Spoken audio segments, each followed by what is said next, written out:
Hello friends, welcome to tips India. मैं सतीश कुमार और आज हम डिस्कस करने वाले हैं वर्टिकल सर्कुलर मोशन के बारे में।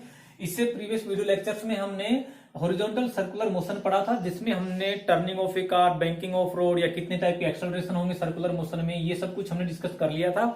हॉरिजॉन्टल सर्कुलर मोशन का मतलब ये हो गया कि जब आप किसी गाड़ी या कार या खुद जब किसी सर्कुलर ट्रैक पर चलते हो, ग्राउंड पर सर्कुलर ट्रैक पर चलते हो, तो ऐसे मोशन को हम हॉरिजॉन्टल मोशन बोल रहे थे। लेकिन आज हम वर्टिकल मोशन पढ़ेंगे। वर्टिकल मोशन का मतलब ये हो गया कि जैसे आप किसी स्टोन जो कि स्ट्रिंग से बंधा हुआ है, अगर आप उसको सर्कुलेट करवाते हो, ऐसे पकड़ के ऐसे उसको सर्कुलेट करवाते हो, तो ऐसे मोशन को हम क्या कहेंगे? Vertical circular motion. डायरेक्शन कुछ भी हो सकती है, आप ऐसे भी रोटेट करवा सकते हो उसको, आप ऐसे भी करवा सकते हो, ये आपकी मर्जी है। तो यहां से हम सर्कुलर मोशन पार्ट 3 करने वाले हैं। पार्ट 1 और पार्ट 2 हम ऑलरेडी कर चुके हैं, उसमें क्या क्या है आप वो देख सकते हो। तो वर्टिकल सर्कुलर मोशन में अगर मैं आपसे कहूं कि आप किसी स्टोन जो किसी स्ट्रिंग से बंधा हुआ है, अगर आप उसको सर्कुलेट करवा रहे हो इस डायरेक्शन में, ठीक है, तो कहां कहां कौन कौन सी वेलोसिटीज होंगी, कैसे कैसे काम करेंगी, या कब आपकी ये जो टेंशन है इस स्ट्रिंग में, कब आपकी वो जीरो हो जाएगी, या आपकी वेलोसिटी कहां जीरो होगी, ये सब कुछ। जैसे हम इसको ऐसे रोटेट करवा रहे हैं, तो यहां इस पोजीशन पर आपको पता है कि हमेशा सर्कुलर मोशन में टुवर्ड सेंटर एक एक्सेलरेशन होता है, और वो होता है आपका एसी। एसी क्या होता है? Centripetal acceleration. वो क्या होता है? v²/r। अगर आपकी ये जो स्ट्रिंग है इसकी लेंथ r है तो, ठीक है, तो इसकी भी r है, एक ही तो स्ट्रिंग है ये। तो यहां से अगर मैं कहूं कि इसमें ऊपर की साइड एक टेंशन फोर्स लगेगा और नीचे की साइड लगेगा एक mg फोर्स, तो यहां से मैं ये बोल सकता हूं इस पोजीशन से कि अगर आपको नेट फोर्स देखना हो तो नेट फोर्स कहां होगा? ऊपर की तरफ है, TA, क्योंकि ज्यादा है टेंशन फोर्स। अगर टेंशन से ज्यादा mg फोर्स हो गया तो आपकी स्ट्रिंग क्या हो जाएगी? ब्रेक डाउन हो जाएगी। तो यहां से मैं बोल सकता हूं कि TA यहां पोजीशन 1 दे देता हूं मैं इसमें कि TA minus mg is equal to क्या होगा? नेट फोर्स है, नेट फोर्स क्या होना चाहिए यहां से? नेट फोर्स आपको पता है कि टेंशन माइनस mg, ये फोर्स माइनस ये फोर्स, फिर जो फोर्स बचेगा वो किसके इक्वल होगा? Net force ma। ma का मतलब क्या हो गया? अगर इसका मास, इस स्टोन का मास क्या है? m है, तो मैं यहां लिख सकता हूं कि ma, और a का मतलब क्या है? Centripetal acceleration. तो मैं यहां से v²/r कर सकता हूं डायरेक्ट, ठीक है। तो यहां से ये हो गया आपके पास कि TA is equal to mv²/r plus mg। अगर मैं इस पोजीशन पर इस वेलोसिटी को जीरो करता हूं, इस वेलोसिटी को जीरो, तो क्या टेंशन जीरो होगी? नहीं होगी। क्यों? क्योंकि अपने पास mg फोर्स है डाउनवर्ड। तो यहां से मैं ये बोल सकता हूं कि at the bottom most point, यहां से eight the bottom most point, eight the bottom most point if velocity is equal to 0, then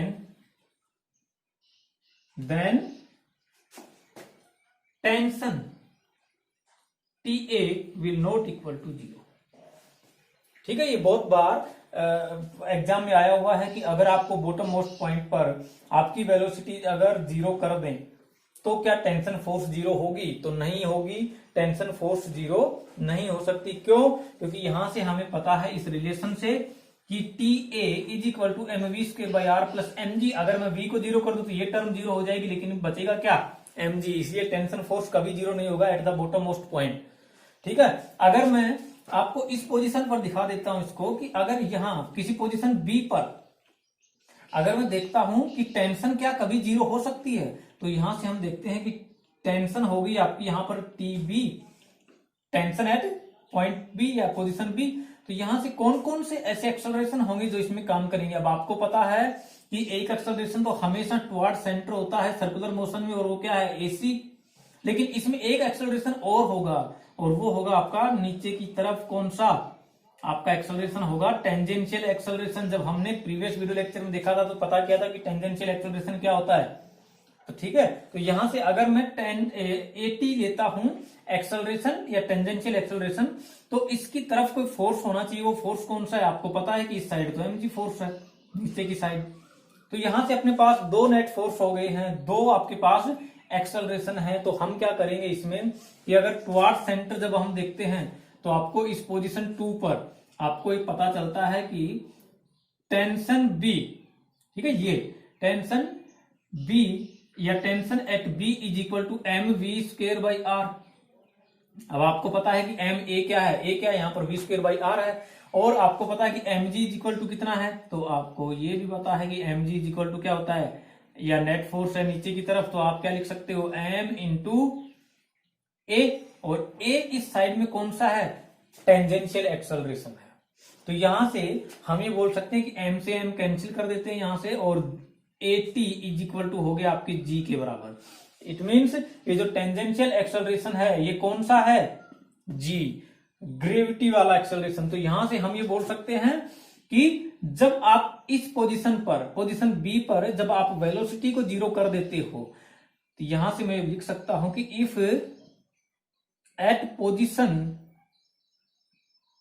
position B velocity is equal to zero, then TB, then tension at B will zero. ठीक है, तो यहां से आप इसको ये 100% नहीं बोल सकते हो कि TB is equal to zero ही हो। ये हो सकता है कि कहीं किसी पोजीशन पर जीरो ना हो। तो यहां से आप इसको लिख सकते हो कि if v is equal to zero then TB may और मे नोट बी जीरो। ठीक है, यहां से इस पोजीशन पर हम ये बोल सकते हैं कि अगर v वेलोसिटी आपकी जीरो है तो टीबी क्या होगी आपकी, जीरो। लेकिन ये 99% केसेस में होता है कि टीबी इक्वल टू जीरो हो। 1% केस में हो सकता है कि TB will not be equal to zero. अब हम देखते हैं पोजीशन सी पर क्या होगा। तो पोजीशन सी पर नीचे की तरफ एक फोर्स होगा mg और नीचे की तरफ ही एक फोर्स होगा आपका क्या, tc। ठीक है, टीसी फोर्स भी क्या होगा, नीचे की तरफ। एक्सेलरेशन हमेशा आपको पता है किस साइड होगा, नीचे की साइड, सेंट्रीपिटल एक्सेलरेशन।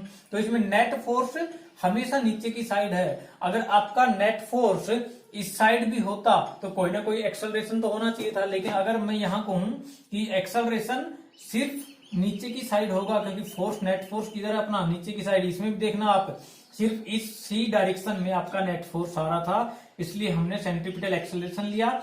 इसमें आपका फोर्स इस साइड भी है और इस साइड भी है, तो आपको पता है कि सेंट्रीपिटल एक्सेलरेशन तो हमेशा टुवार्ड सेंटर होगा।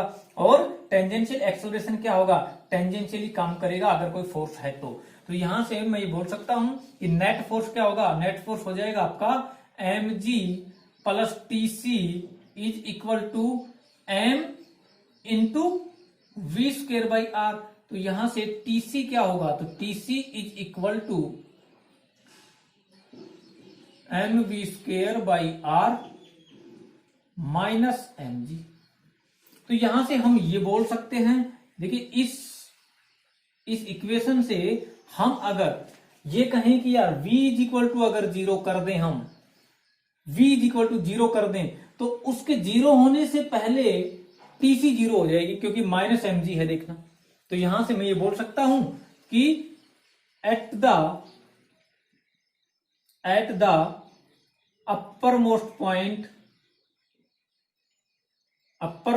Point before v is equal to zero, यानी कि v is equal to zero होने से पहले ही tc will equal to zero. ठीक है, तो यहां पर आपको ये जो थ्योरेटिकल पार्ट है, इसमें से ही आपके क्वेश्चन बन जाते हैं एक एक नंबर के, जो आपके एग्जाम होते हैं। कोई भी डिफेंस के एग्जाम है या फिर आपके कोई बड़े एग्जाम हैं, उनमें से यही कंसेप्ट लगते हैं, बड़े क्वेश्चन हो या छोटे क्वेश्चन हो। तो ये कंसेप्ट आप समझ लें कि यहां से ये क्वेश्चन आया हुआ था कि अपर मोस्ट पॉइंट पर अगर हम वेलोसिटी को जीरो कर दें तो टेंशन कब जीरो होगी। तो आपको ये बताना है कि टेंशन वेलोसिटी के जीरो होने से पहले ही जीरो हो जाएगी, क्योंकि माइनस mg है यहां पर। आपको पता है कि यहां जैसे इसको जीरो करेंगे तो माइनस टर्म है mg, यानी कि नीचे की तरफ एक फोर्स लगा हुआ है mg इसमें नीचे की तरफ। तो क्या होगा, टेंशन जीरो होने से पहले, ये वेलोसिटी जीरो होने से पहले ही टेंशन जीरो हो जाएगी। तो यहां से हमें बोल सकते हैं eight the upper most point. अगर मैं कहूं कि इस पॉइंट की बात करूं, इस पॉइंट की, तो इस पॉइंट पर कौन कौन से फोर्सेज लगे हैं, देखो इस साइड एक फोर्स लगा है आपका टीडी, अंदर की तरफ एक एक्सेलरेशन लगा है एसी जो कि v²/r के बराबर होता है। यहां से नीचे की साइड आपका लगा है mg फोर्स, और आपको पता है कि जिस साइड फोर्स लगेगा वहां एक्सेलरेशन भी होगा, तो यहां कौन सा एक्सेलरेशन होना चाहिए, टेंजेंशियल एक्सेलरेशन। अब यहां से आपको नेट फोर्स और एक्सेलरेशन पता है, तो इस पोजीशन पर आप ये लिख सकते हो कि, है ना, यहां से आप ये बोल सकते हो कि TD is equal to M A, और एम ए क्या है आपका, एम ए है आपका mv²/r। यहां से mg इज इक्वल टू कितना है, mg नेट फोर्स है, mg net force is equal to M A, तो m क्या है, मास है, और a कौन सा है, टेंजेंशियल एक्सेलरेशन। तो m से m कैंसिल, तो यहां भी आपको पता है टेंजेंशियल एक्सेलरेशन कौन सा है, ड्यू टू ग्रेविटी वाला। तो इट मींस यहां पर अगर मैं कहूं कि वेलोसिटी को अगर जीरो कर दें, तो वेलोसिटी को जीरो करने पर टेंशन क्या हो जाती है, जीरो। लेकिन ये भी 99% केस में हो सकती है, 1% केस में हो सकता है ऐसा ना हो, क्योंकि ये आउटवर्ड जब ये आता है तो इस साइड आपका 1-2% चांसेस होते हैं कि अगर आपकी v is equal to zero कर दें तो टीडी जीरो ना हो, 1-2% चांस होते हैं, नहीं तो 99% केसेस में इसमें भी यही होता है कि अगर आप वेलोसिटी को जीरो कर दें तो हो सकता है कि टेंशन जीरो ना भी हो 1% चांस में, ठीक है। लेकिन ऐसा होता नहीं है। आप ये बोल सकते हो कि अगर इस पोजीशन पर वेलोसिटी जीरो कर दें तो टेंशन भी क्या होगी, जीरो होगी। तो अब हम डिस्कस करने वाले हैं कि इस पोजीशन पर, इस सी पोजीशन पर हम कम से कम कितनी वेलोसिटी दें कि एक सर्कल कंप्लीट कर दे। इस स्टोन को हम कितनी वेलोसिटी दें कम से कम, कि कम से कम ये एक सर्कल तो कंप्लीट कर ही दे।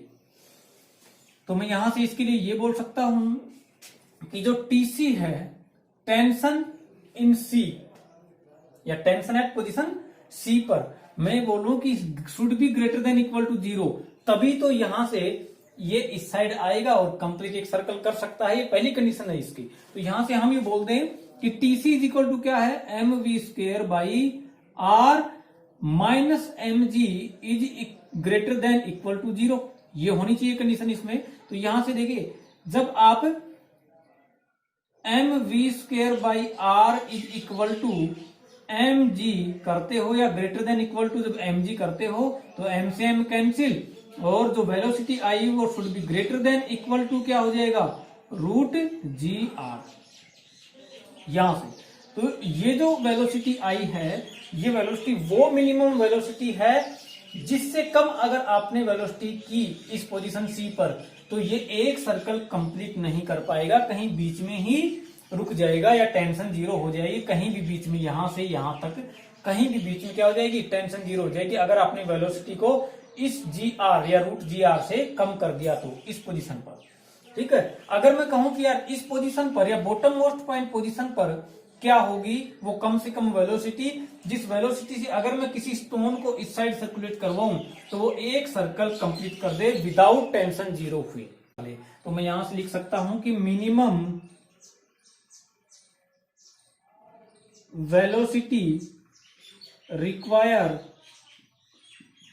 To complete a circle at bottom point, at bottom point. तो क्या होनी चाहिए यहां, कम से कम वो वेलोसिटी जिससे अगर आप थ्रो करते हो इसको या सर्कुलेट करवाते हो तो एक कंप्लीट सर्कल वो कंप्लीट करे विदाउट टेंशन जीरो हुई। तो ये है। तो अब अगर मैं यहां से आपको ये कहूं कि अगर आप किसी इस पोजीशन और इस पोजीशन पर एनर्जी कंजर्व करवाएं तो आपकी वेलोसिटी आ जाएगी यहां से, क्योंकि आपको पता है कि अगर यहां आपकी वेलोसिटी मान लो जीरो हो गई तो उससे पहले ही टेंशन क्या हो जाएगी, जीरो।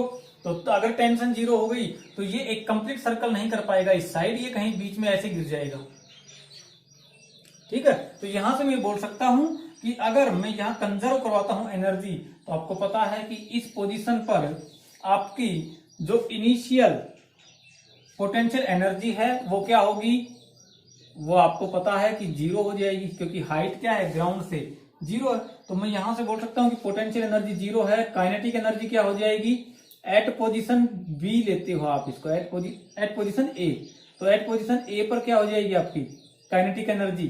काइनेटिक एनर्जी आपको पता है कि यार यहां से आपकी जो वेलोसिटी है वो कितनी है, वो है आपकी वी ए स्क्वायर। तो आप यहां से भी ये बोल सकते हो कि half M V A square, क्योंकि यहां पर आपकी वेलोसिटी क्या है वी। तो आपको पता है कि अगर मैं इस पोजीशन पर लेता हूं पोजीशन सी पर, तो क्या होनी चाहिए पोटेंशियल एनर्जी एट पोजीशन सी क्या होनी चाहिए, आपको पता है कि हाइट कितनी है, ये 2r के इक्वल है हाइट, तो एम जी इंटू 2r, ठीक है 2mg/r। तो यहां से अगर मैं काइनेटिक एनर्जी कहूं, काइनेटिक एनर्जी एट सी, तो क्या होनी चाहिए half M we C square. जब आप इसको एनर्जी कंजर्व करवाएंगे तो यहां से हाफ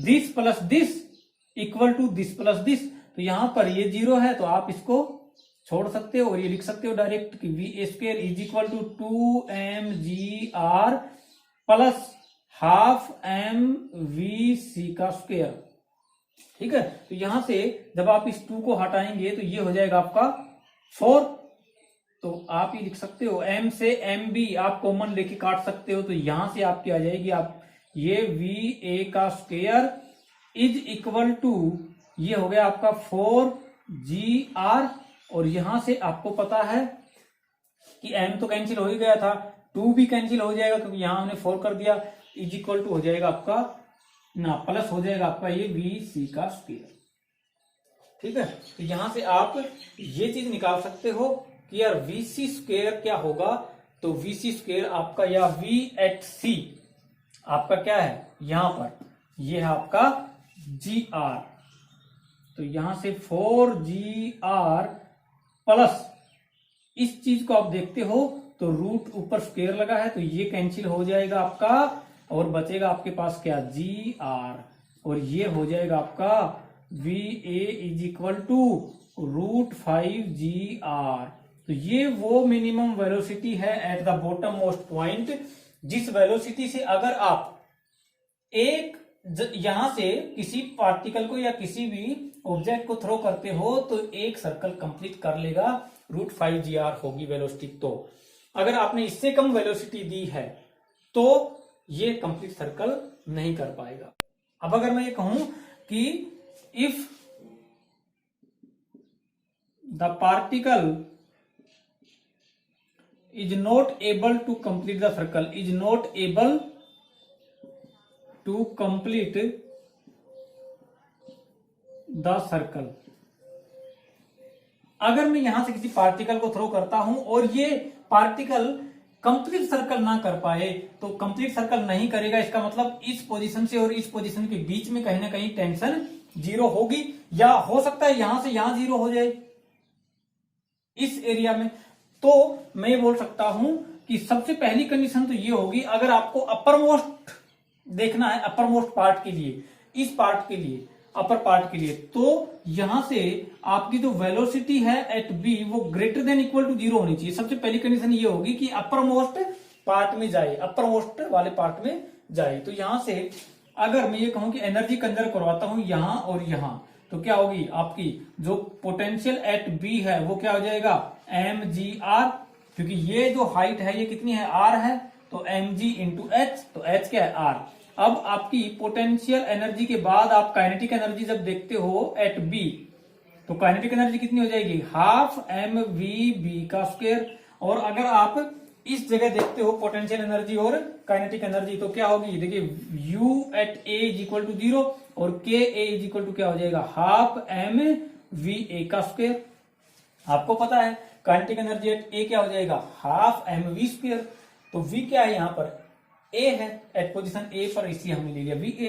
तो यहां से हम जब एनर्जी कंजर्व करवाते हैं इसके लिए और इसके लिए, तो क्या होगा this plus this equal to this plus this, तो यहां से mg/r plus half M V B का स्क्वायर इज इक्वल टू आपका हो जाएगा हाफ एम वी ए का स्क्वायर। तो यहां से आपको पता है कि m से तो m कैंसिल हो गया, 2 को जब यहां से आप रिमूव करते हो तो 2gr इज या प्लस m वी बी का square is equal to V A का स्क्वायर। 2 क्या हो गया, ऊपर चला गया यहां से, तो हम ये बोल देंगे कि 2gr माइनस, या फिर आप यहां से इसको लेके जाते हो तो आप ये कर सकते हो कि वी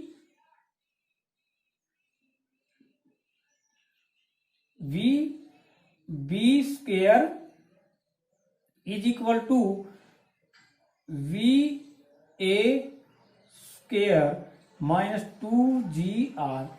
तो अब आपको ये पता है कि जो वीबी है वो अपना क्या होना चाहिए, should be greater than equal to 0। तो यहां से आप ये बोल सकते हो कि यार ये अपना क्या आया वीबी, और वीबी का मतलब आप यहां से ये भी ले सकते हो कि इसको यहां से हटाओ और यहां पर क्या कर दो, आप इसका रूट कर दो। ठीक है, तो यहां से this should be greater than equal to 0, तो आप ये लिख सकते हो। ठीक है, तो यहां से ये हो जाएगा आपका कैंसिल, क्योंकि ये जो रूट है अगर आप इस साइड लेके जाते हो तो क्या हो जाएगा 0। तो यहां से जो V A square is greater than equal to 2gr, और जब आप ये स्क्वायर हटाते हो तो यहां क्या हो जाएगा रूट, और ये आपकी जो वेलोसिटी आई है वो वेलोसिटी है जब आप किसी पार्टिकल को यहां से थ्रो करते हो तो वो कम से कम इस पोजीशन से ऊपर जाए और इस पोजीशन के बीच में रहे। ठीक है, ये वो वेलोसिटी है। तो ये कुछ वेलोसिटी थी, आप वेलोसिटी निकाल सकते हो यहाँ के लिए भी, यहाँ के लिए एनर्जी कंजर्व करवा के सारी वेलोसिटीज आप फाइंड आउट कर सकते हो। ठीक है, तो ये था कुछ वर्टिकल सर्कुलर मोशन के बारे में। इसके बाद हम कुछ न्यूमेरिकल करेंगे जब अगला वीडियो लेक्चर आएगा उसमें। ठीक है, तो ये कंप्लीट सर्कुलर मोशन हुआ यहाँ तक।